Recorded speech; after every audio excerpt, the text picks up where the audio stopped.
झाले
भरवा तोहा माधव भरवा तोहा विठ्ठल भरवा तोहा माधव भरवा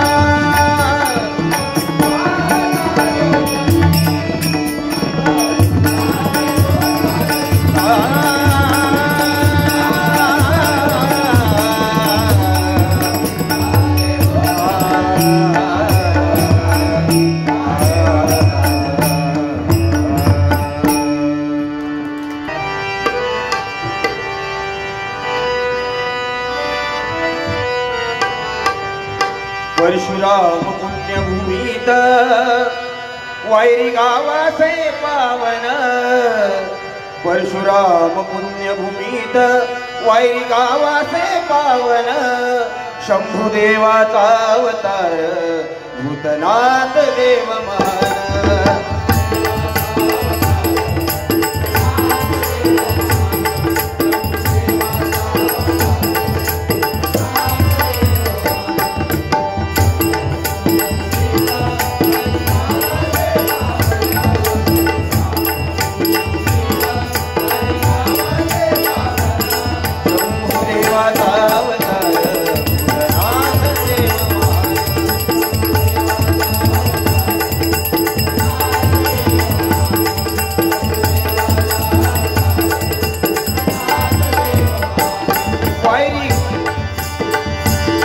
वायरी सोन्याची पायरी जाती आहे या गावाची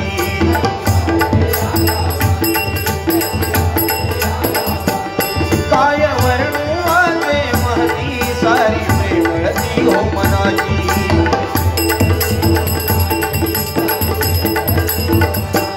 वायरी सोन्याची पायरी जाती आहे हो गावाची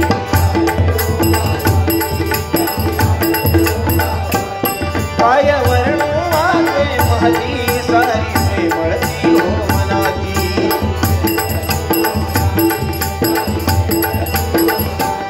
रम्य निसर्गात वसलेलं गाव दिसे बघा शोभून रम्य निसर्गात वसलेलं गाव दिसे बघा शोभून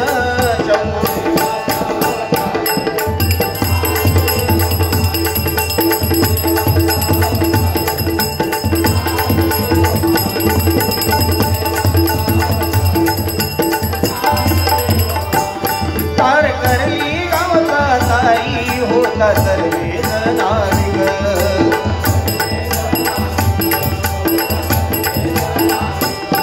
तार करली गावचा ताई होता सर्वे जनाविग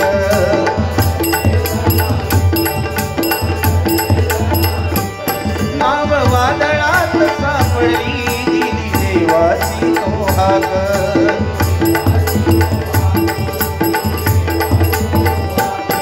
तार करली गावचे ताई होते नावे जनाविग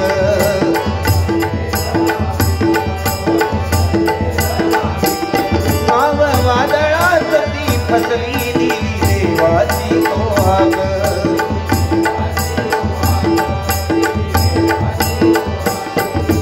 सत्वरी धावला हाके सत्वरी धावला हाके त्याने वाचविले हो प्राण सत्वरी धावला हाके त्याचे वाचविले हो प्राण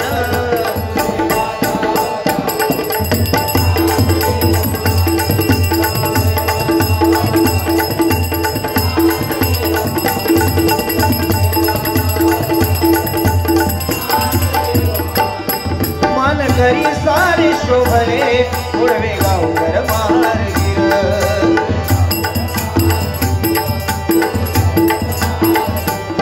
मन घरी सारे शोभले मन घरी सारे शोभले उडवे गावकर मार्गी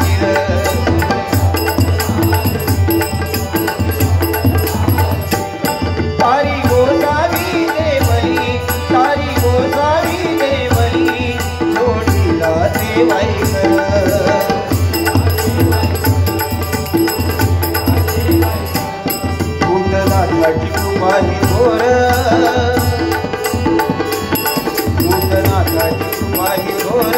असं गाव आहे पुण्यवान भूतनाथाची कृपा ही थोर असं गाव आहे पुण्यवान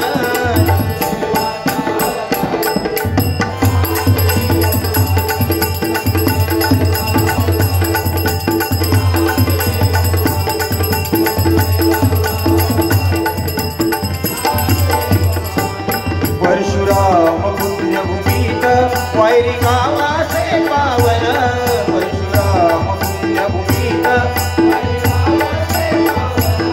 शंभुदेवाचा अवतार भूतनाथ देव महान शंभुदेवाचा अवतार भूतनाथ देव महान शंभुदेवाचा अवतार भूतनाथ देव महान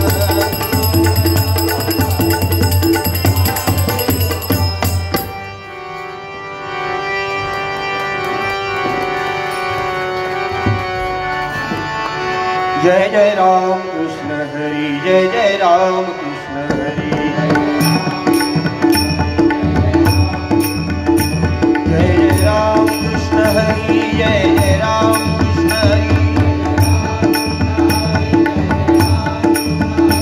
जय जय राम कृष्ण हरी जय जय राम कृष्ण हरी जय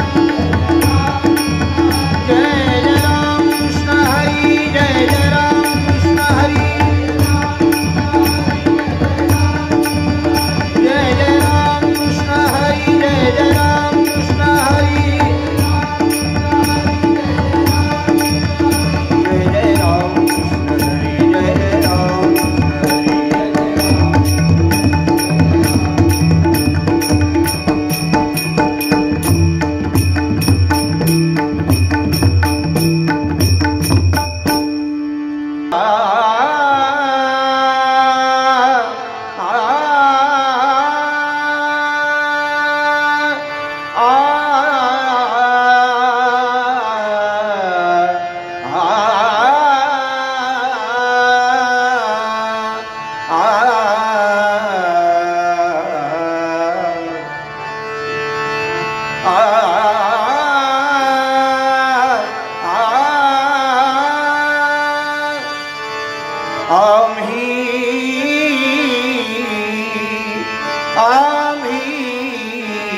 नामाचे धारक आम्ही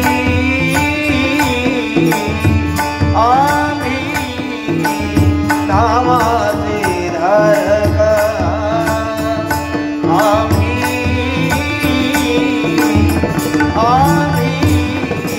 नामाचे धारक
यमुना तटी कान्हा यमुना तटी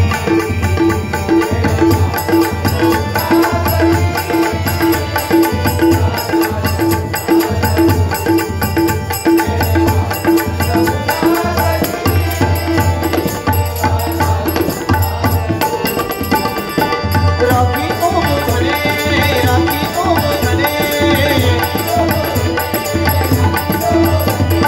राखी को बुधने हाथी है वो या काटी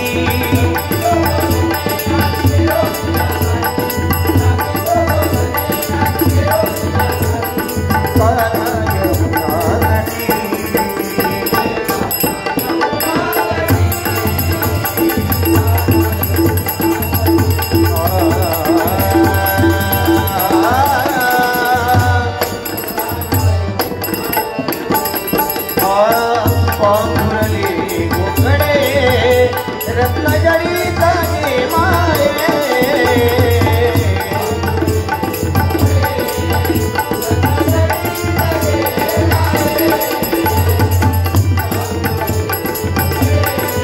घुरले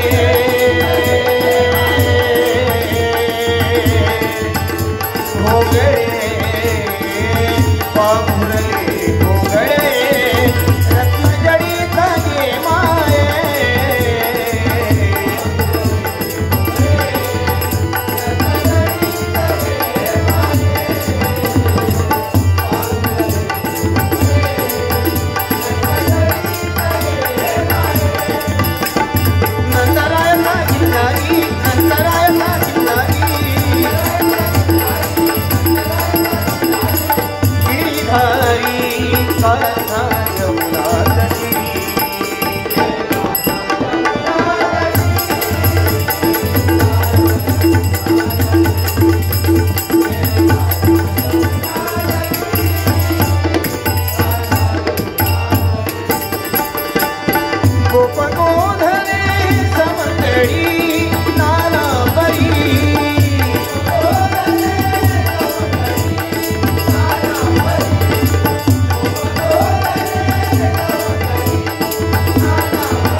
सीतामाईचं ज्यावेळी हरण झालं नाही का, आणि तिला शोधता शोधता प्रभू रामांच्या असं लक्षात आलं की सीतामाई आपली रावणाने पळवली आहे, लंकेमध्ये तिला ठेवली आहे.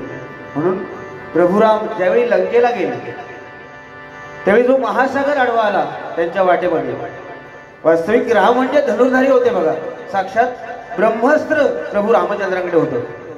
प्रभू रामचंद्रांनी जर मनात ठरवलं असतं तर एक बाण जरी त्या महासागरावरती सोडला असता तरी त्या महासागराने त्यांना जागा दिली असती. पण प्रभू रामचंद्रांनी लंकेला जातेवेळी त्या महासागरावरती दगडांचा सेतू का बांधला, त्याची छोटीशी कथा आहे. असता धनुर्धारी सेतू बांधिला कसा गरी, असता धनुर्धारी सेतू बांधिला कसा गरी, असता धनुर्धारी सेतू बांधिला कसा गरी.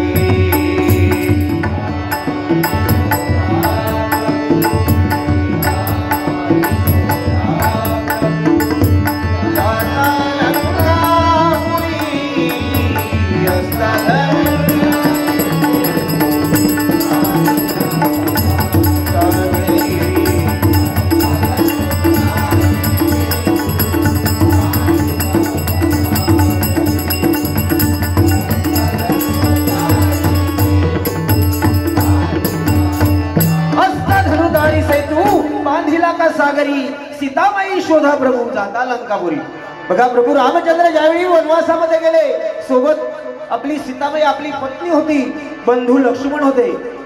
पण बघा सीतेमाईला रावणाने पळवली आणि त्या सीतामाईचा शोध घेत घेत प्रभू रामचंद्र त्या वनवासामधून अरण्यामधून त्या माईचा शोध घेत घेत मार्गक्रमण असायचं बघा.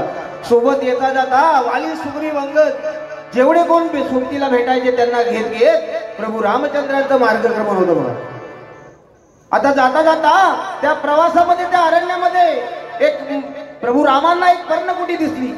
ती पर्णकुटी कोणाची होती तर साक्षात अगस्त्य मुनींची ती पर्णकुटी होती बघा. प्रभू रामचंद्रांना आनंद झाला आणि त्या पर्णकुटीकडे वाटचाल करू लागले. प्रभू रामचंद्र आपल्या लक्ष्मणाला, आपल्या बंधूला, आपल्या भावाला सांगतायत, अरे लक्ष्मणा, आज साक्षात अगस्त्य मुनींचं दर्शन होणार आहे आपल्याला. प्रभू रामचंद्र आनंदित होते. जाता जाता त्या पर्णकुटीकडे वाटचाल करू लागले. पण अगस्त्य मुनीने हेरलं की प्रभू रामचंद्र माझ्या दर्शनाला येत आहेत, पण सोबत त्यांच्या पत्नी नाही बघा. म्हणजे आपल्या आयुष्यामध्ये आपल्या पत्नीची किंमत किती आहे. अगस्त्य मुनीने काय केलं, ज्यावेळी प्रभू रामचंद्र त्यांच्या पर्णकुटीच्या दरवाजावरती आले, अगस्त्य मुनीने दार बंद केलं आणि काय सांगतायत बघा. जा प्रभू रामा नको तोंड लावू मजला,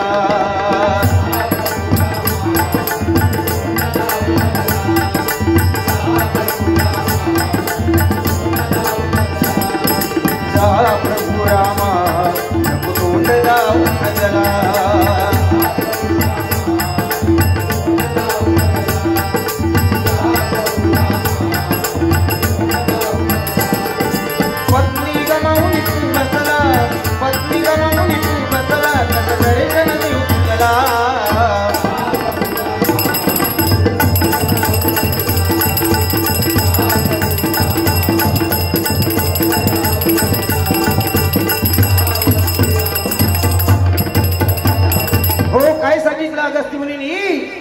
अरे रामा रामा, जर तुला माझं दर्शन घ्यायचं असेल किंवा मला तुझं दर्शन घ्यायचं असेल तर तू सपत्नीक ये, तरच मी तुला माझं दर्शन देईल, नाहीतर मी तुला दर्शन देणार नाही. प्रभू रामचंद्रांना दुःख झालं बघा. आपली सीतामाई आपली पत्नी माझ्या सोबत नसताना एका विद्वान पंडित ब्राह्मणाचं दर्शन आपल्याला मुकले बघा. प्रभू रामचंद्रांनी देखील मनात निश्चय केला. काय बोलतात बघा. अगस्तीची ताई कुलवाणी, अगस्तीची ताई कुलवाणी, विचार करी श्रीराम रे, उरला नाही मान मजला, उरला नाही मान रे.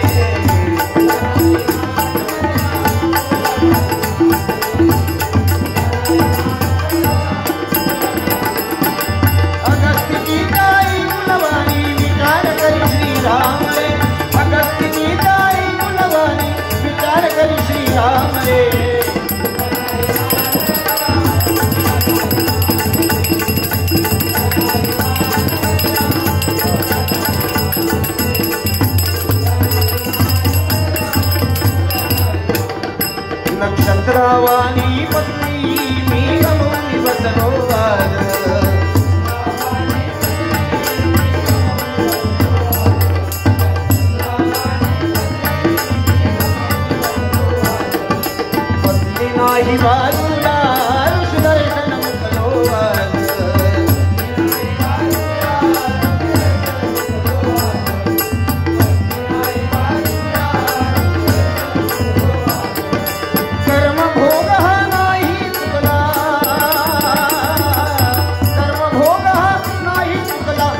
दुःख झालं. प्रभू रामचंद्र काय म्हणताय, जर माझ्या आयुष्यात माझी पत्नी नसेल तर माझ्या जगण्याला माझ्या जीवनाला काय अर्थ. प्रभू रामचंद्र दुःखी झाले आणि प्रभू रामानी निश्चय घेतला. त्या अगस्त्य मुनींना काय सांगितलं बघा, ऋषीचं दर्शन घ्यायचं हाय मनी हा निश्चय केला बाबा.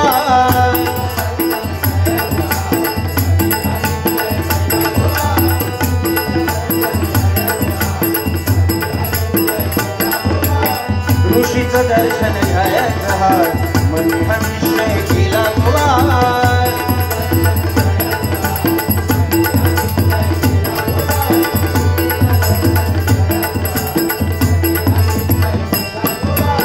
सीतेला शोधून आणणार हाय माघारी एकटा येणार ना.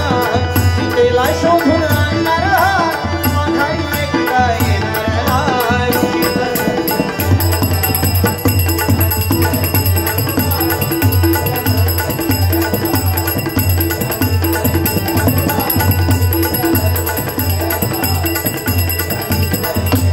बघा काय केलं, प्रभू रामचंद्राने निश्चय केला.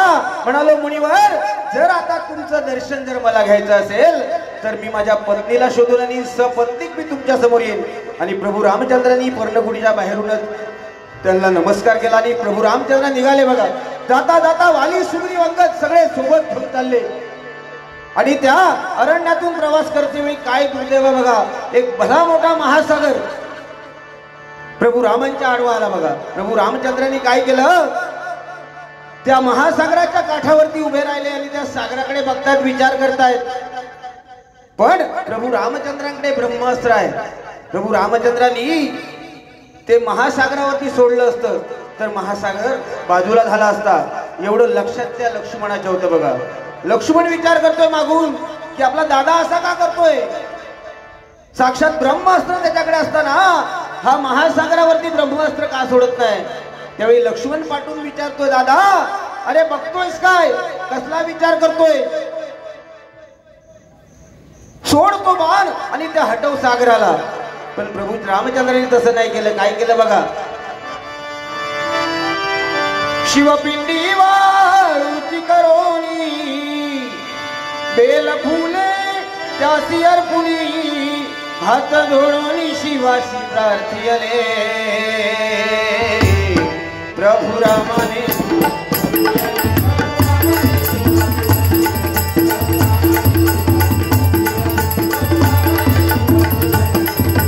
शिवपिंडी वाळूची करोनी बेल फुले त्यासी अर्पुनी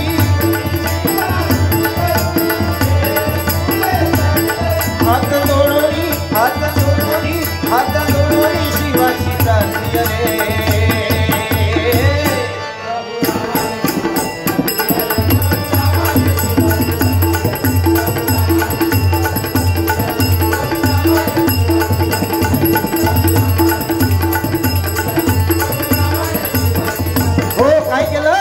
त्या वाळूमध्ये प्रभू रामचंद्रांनी त्या वाळूपासून शिवपिंडी तयार केली आणि त्या ठिकाणी ते शिवलिंग तयार केलं आणि त्या शंभू महादेवांची आराधना करतायत. प्रभू रामचंद्र त्या शंभू महादेवांची आराधना करतायत, त्या परमेश्वराची प्रार्थना करतायत. त्यावेळी लक्ष्मणाने विचारलं पुन्हा, दादा ह्या महासागरावरती मगाशी तुला विचारलं ब्रह्मास्त्र का नाही सोडत आहेत. त्यावेळी प्रभू रामचंद्रांनी लक्ष्मणाला उत्तर दिलं, लक्ष्मणा ह्या महासागरावरती जर माझे ब्रह्मास्त्र पवित्र ब्रह्मास्त्र आहे, हे जर त्या महासागरावरती सोडलं ते ब्रह्मास्त्र माझं अपवित्र होणार. आता लक्ष्मणाने एवढंच ऐकलं आणि पुन्हा प्रश्न केला रामांना, रामा रामा तुम्ही म्हणताय हे ब्रह्मास्त्र तुम्ही या महासागरावरती सोडलात तर ते अपवित्र होणार, ते अपवित्र कसं होणार ते जरा मला समजावून सांगा. काय सांगतात बघा प्रभू रामचंद्र. आता पियान वाता पीन टाकला माया जा, आता पियान वाता पीन टाकला माया जा.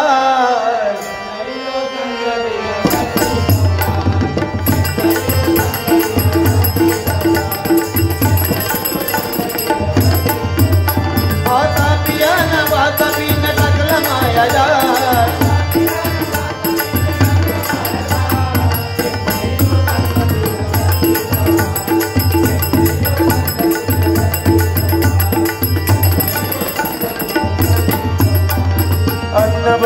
वाता पितो इलो बरे पाणी वाता पितो ब्राह्मणांना आणि वातापी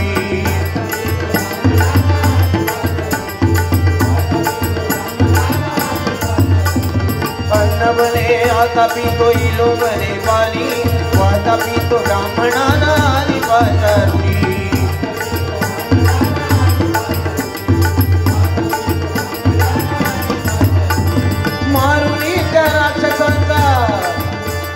मारुनी त्या ब्राह्मणांचा घेती समाचार मारुनी त्या ब्राह्मणांचा घेती समाचार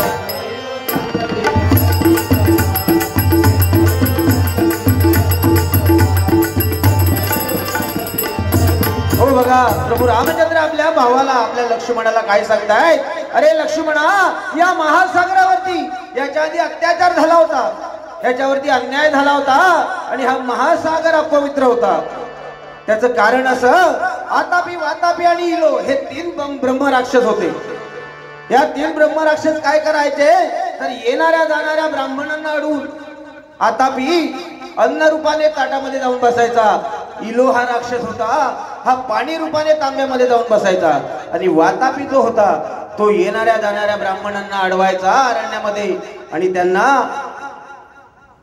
भोजन छत्र चालू आहे हे सांगून घरी घेऊन यायचा आणि हे तिघही आतापी अन्न रूपाने त्यांच्या पोटात जायचा वातापी अन्न रूपाने पोटात जायचा आणि इलो हा पाणी रूपाने पोटात जाऊन त्या ब्राह्मणांचा संहार करायचे असे हे तीन ब्रह्मराक्षस होत एक दिवशी काय झालं बघा प्रत्येक जण आपापल्या भूमिकेत होता आतापी अन्न रूपाने बसला होता इलो पाणी रूपाने बसला होता आणि वातापी बाहेर अरण्यामध्ये उभा होता कोणा वाट समोर येतंय काय हे पाहण्यासाठी आणि त्यांचं नशीब काय बघा त्या वातापीला एखादा ब्राह्मण येताना दिसला आता ते ब्राह्मण कोण होते तर साक्षात विद्वान पंडित अगस्त्य मुनी होते बघा वातापीने बघितलं लांबून वातापीला दिसलं नाही कोण येत आहेत काय येत आहे पण एखादा भला मोठा असा ब्राह्मण येताना दिसले जसजसे जवळ आले त्यावेळी त्या वातापीने ठरवलं म्हणालो आज चांगली सवड आपल्याला भेटली आहे आज साक्षात विद्वान पंडित ब्राह्मण म्हणजे अगस्त्य मुनी या वाटेने आपल्याला येताना दिसत आहेत ज्यावेळी ते ब्राह्मण अगस्त्य मुनी जवळ आले त्यावेळी त्या वातापीने त्यांना काय प्रशंसा केली बघा धन्य झालो दर्शनाने तुमच्या मी ऋषीवरा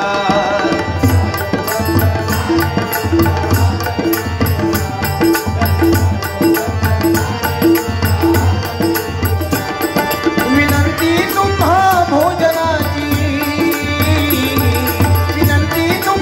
भोजनाची यावे आमच्या घरात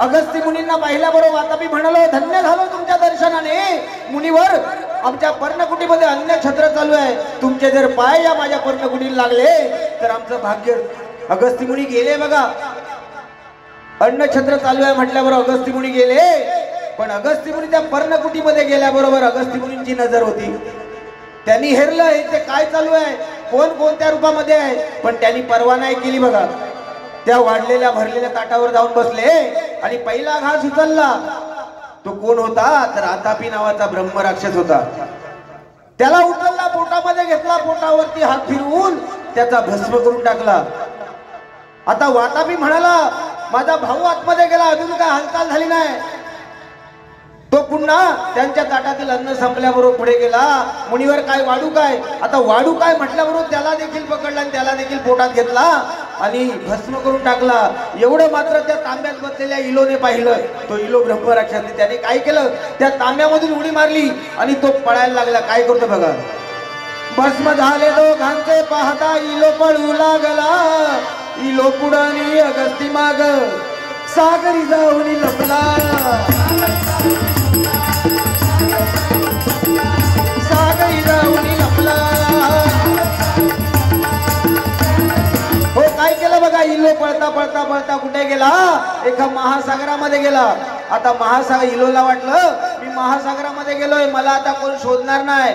पण अगस्त्य मुनींची नजर हो थोर तपश्चर्या करून परमेश्वराला पावन करून घेणारे अगस्त्य मुनींनी काय केलं, त्याला पाण्यात शोधत नाही बसले, त्याने संपूर्ण तो महासागर घेतला आणि तोंडावाटे घटाघटा पिऊ लागले. आता एवढं केल्याबरोबर वरती तिन्ही देवांना चिंता वाटली, कारण जीव जंतू तडफडायला लागले पाण्यातील. तिन्ही देव खाली आले आणि त्यांनी काय त्या अगस्त्य मुनींना विनंती केली, मुनीवर तुम्ही जर असाच जर महासागर हा आटला तर जीव जंतू नाश होईल, या सृष्टीचा विनाश होईल. त्याला विनंती केली. पण अगस्त्य मुनीने काय सांगितलं की म्हणालो जरी मी तोंडा वाटे हा महासागर पोटात घेतला तरी याची आता जागा बदलणार. म्हणून तो महासागर अगस्त्य मुनींनी पुन्हा निर्माण केला, तो स्वतःच्या पुत्रा वाटे. अशा अपवित्र महासागरावरती मी जर ब्रह्मास्त्र माझं सोडलं तर ते अपवित्र होणार. म्हणून हनुमंताच्या जोडीने आणि सर्व वानर सेनाच्या जोडीने त्या महासागरावरती हा दगडांचा सेतू बांधला. आणि या ठिकाणी आमची ही कथा संपली. सवे वानर सेना घेऊनी सागरी सेतू बांधली.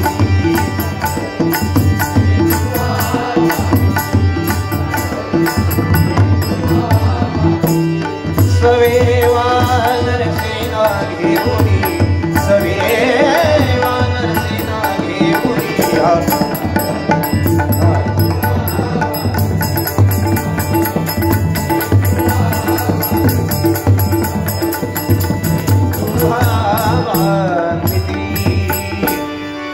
ज्ञानेश्वर माऊली ज्ञानराज माऊली तुकाराम.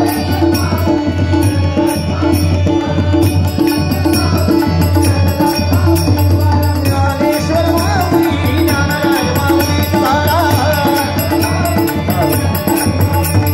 ज्ञानेश्वर माऊली ज्ञानराज माऊली तुकाराम.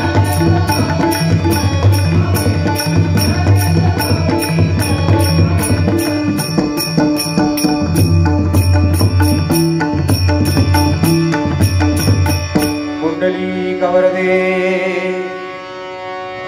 श्री ज्ञानदेव श्री पंढरीनाथ श्रीदेव भूतनाथ. धन्यवाद.